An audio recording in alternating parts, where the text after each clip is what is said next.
Have you ever stopped to think if living in a smart city would really be a privilege?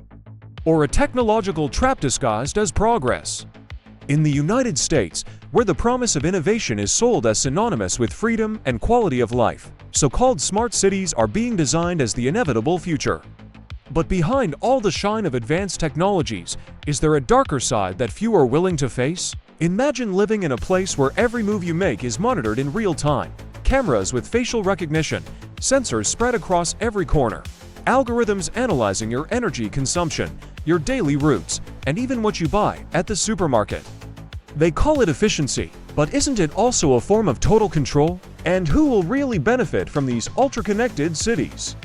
Ordinary citizens or the big corporations that will sell the data of millions of people to increase their profits? Are we heading toward an era where privacy will not only be limited, but completely extinct? And more, will living in a city so automated, where everything is mediated by artificial intelligence and digital systems, truly bring us freedom? Or are we becoming prisoners of a standardized model of life, with no room for individuality? After all, to what extent is it worth trading the promise of security and convenience for the silent loss of our autonomy? When we talk about smart cities, the first promise we hear is convenience, traffic controlled by artificial intelligence, autonomous transportation without delays, sustainable energy reaching every home, optimized waste collection, and even faster emergency services. Sounds perfect, doesn't it? But does this convenience really come without cost? Each of these benefits depends on constant monitoring of your routine. Congestion-free streets mean your daily route is being tracked. Efficient energy consumption means that the government or corporations know exactly when you're home and what you're using. Even garbage collection can reveal information about your consumption habits, your diet, and your lifestyle. Have you stopped to think who controls this data, and with what intention? Another point is, who will pay the bill for all this technology? Smart cities are extremely expensive to build and maintain. That means living in them may become a privilege for the few. Are the United States creating the future of cities only for the elites, while the rest of the population will remain stuck in degraded urban centers with no access to the same conveniences? And what if this promise of efficiency is used as an excuse to limit individual choices?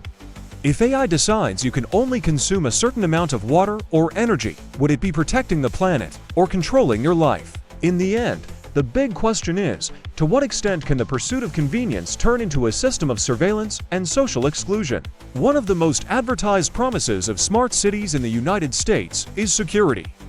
Cameras on every corner, drones monitoring the skies, sensors spread along the streets, and even facial recognition systems capable of identifying anyone in seconds.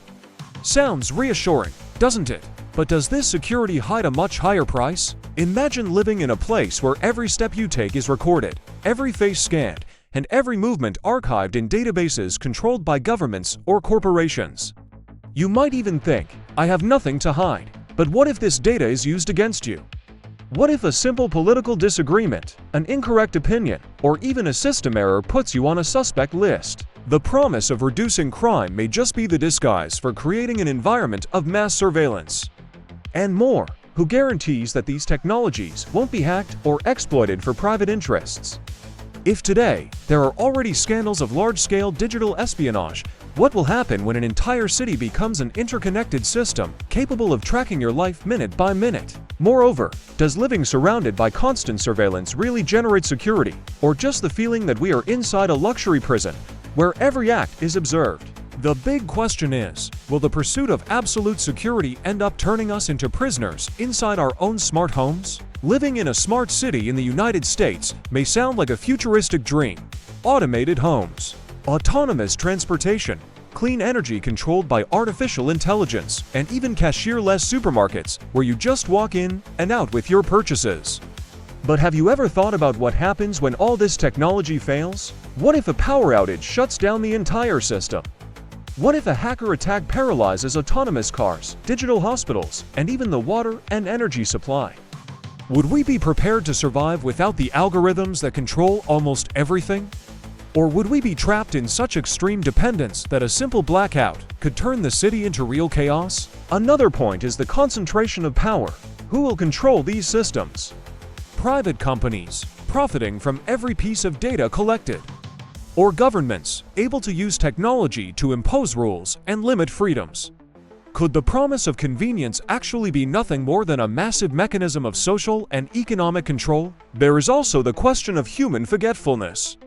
When everything is automated, people stop learning basic skills. If apps solve everything, will new generations even know how to live without them? Aren't we at risk of losing resilience, becoming hostages to machines that could fail us at any moment? After all, will this technological dependence bring us comfort and freedom, or only turn us into fragile pieces of a system that can collapse beneath us at any time?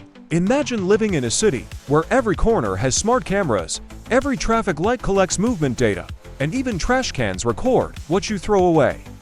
Sounds exaggerated, but that's exactly what is already happening in many smart city projects. But does this constant monitoring represent security or disguise surveillance? In the United States, the most common justification is preventing crime, optimizing public services, and offering more daily convenience. But to what extent is this truly for our benefit and not simply to feed the databases of private companies and government agencies? In the future, will every step we take be recorded, analyzed, and even used against us? Another controversial issue is, who will have access to this data? Tech companies may sell it to advertisers, governments may use it to control behaviors, and even cyber criminals may exploit it in breaches. The promise of a safer life may end up turning into a society where anonymity no longer exists. And more, will we live in a reality where decisions are made by algorithms that know more about us than we do ourselves?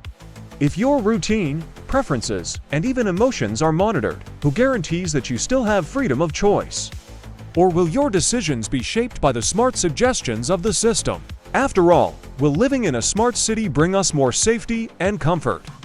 Or will we be slowly giving up our privacy in exchange for a form of control that may become irreversible? Smart cities in the United States are sold as the perfect future, safe, sustainable, efficient, and full of technology to make life more convenient. But does this promise hide a price that's far too high? While they offer comfort, they also place us before deep dilemmas: freedom or surveillance, convenience or dependence, innovation or inequality. Imagine a future where only those who can pay for the most expensive service packages have access to unlimited clean energy, fast transportation, and advanced digital healthcare. Meanwhile, the less privileged live in marginalized neighborhoods, monitored but without access to the benefits that technology promises. Are we building cities that unite people or ones that deepen social divides? And there's another question: what happens if the whole system fails? A cyber attack, a power outage, or even a simple programming error could turn the city of the future into real chaos. Would we be ready to survive without all this technology, or would we already be complete hostages to it? In the end, the big question remains: is living in a smart city really a privilege, or will it be a prison disguised as innovation? Perhaps the future does not depend only on technology, but on how we choose to use it. The question is, will we be prepared to decide, or will we let algorithms decide for us?